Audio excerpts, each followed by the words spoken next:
Okay, today's September 17th of 2012. I'm going to bring you in the same format I did last moon, where I'm going to show you the chart. I'm going to bring you the Aries full moon of 2012. Occurs September 29th, 11:20 p.m. East Coast time.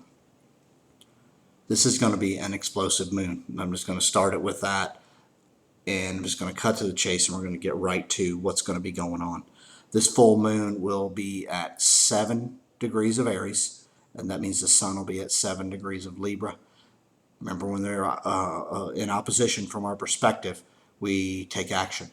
Aries is the sign of action. Let's move forward. I don't know where we're going, but I know we need to do something and we can't stay as we are.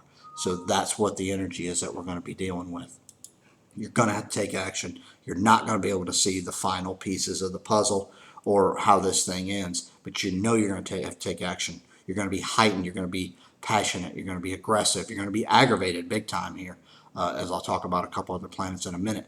But you're going to want to take action, and you're going to need to. You're going to need to take action from a perspective that is yours. Aries is where we have to be an individual, we have to be unique, and we have to come from a perspective that's ours because it's our bubbling up of that Aries energy, which is the warring energy, the aggressive, the passionate energy, the male sexual energy, that drive to keep things going, to keep things moving in the forward direction. Now, with Sun and Libra, we're going to have Mercury and Saturn also in Libra. So remember, that's the partnering up of energies, as Libra is, where we have to merge with the what's outside of who we are, and we want to find the best opportunities and the best energies to merge with. So we have these three planets. Saturn is the teacher, Mercury is the communicator, and of course the sun's where we're trying to go. So with all this energy, it's going to be about the movement of who we are, who our surroundings are, and where we want to take them. So this is going to be key here as well, as we always try to seek and find balance here. But this moon is going to offer a lot of imbalances. So know that as you're going to be dealing with this, you're going to be extremely aggravated. Could be with a husband, a partner, a wife, a co-owner, whoever you've merged with in your life. There could be some difficulties here, but if you can see through them, you're going to find that, with your passions, if you can hold to what you know, what you believe, hopefully they'll come with you, and you can make that work where you merge with others and make this thing happen. Mars is an individualistic planet that rules this sign. It's also the warring planet. And so you're going to need to be a little stubborn here, so to speak. Mars is in late degrees of Scorpio with, as you see, this is the north node or the eclipse point. And so it's with it. It's late in the sign, so I see explosive things happening as Scorpio is the sign that is ruled by Pluto, and it's death and rebirth. So I see huge, huge, huge things occurring on the planet and within us for change. I will not be at all surprised that the war breaks out on or around this time. The real war, the big war, the big one. Pluto, still in Capricorn, still destroying the structures that have been put in place in the last 240 years. And they're revealing things to us. We know. Those of you who've been seeking, I'm tired of talking about think for yourself. What do you know? What do you believe? If you haven't been doing that, you're in big trouble. This moon's going to show just that.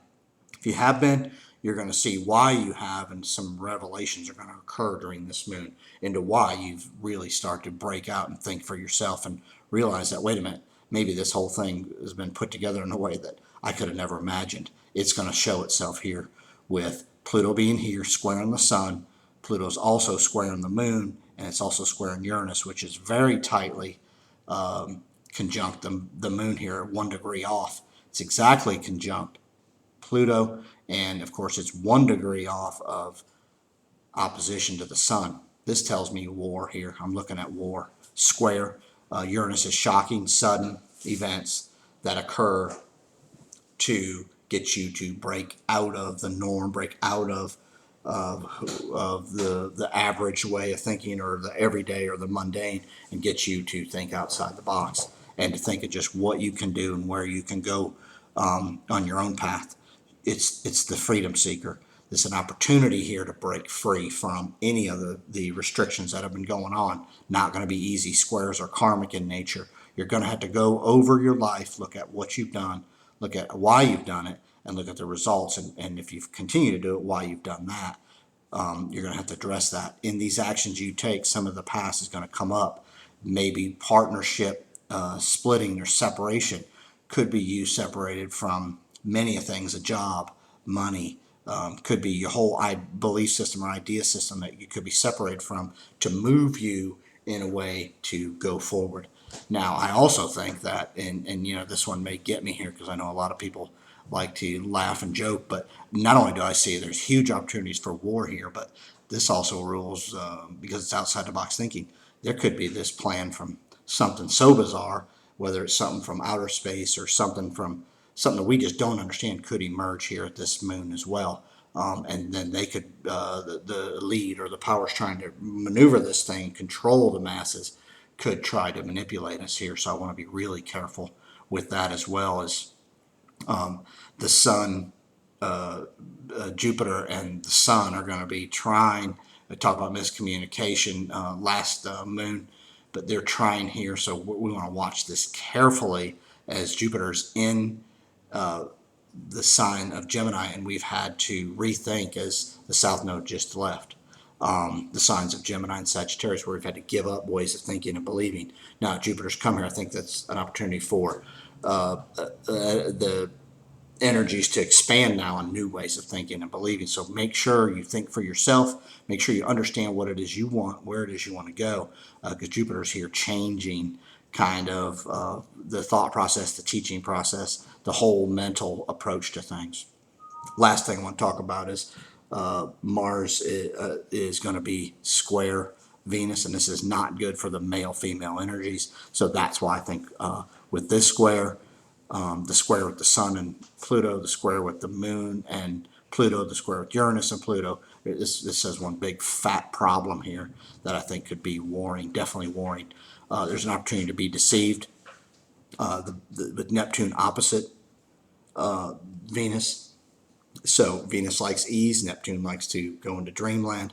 These two are opposing. You might want to just crawl in a hole and just leave this thing altogether. But you're not going to be able to, because Mars is going to square these two planets and really cause some disruptions in your ability to have ease or simplicity or love or any of these, Neptunian Venus energies. So with that being said, this is it. This is going to be tremendous energy that we're going to deal with. That'll be aggressive, explosive, and it's going to cause you to have to take some kind of action. I'm hoping you've been thinking from within, know who you are, and you can have confidence from that perspective.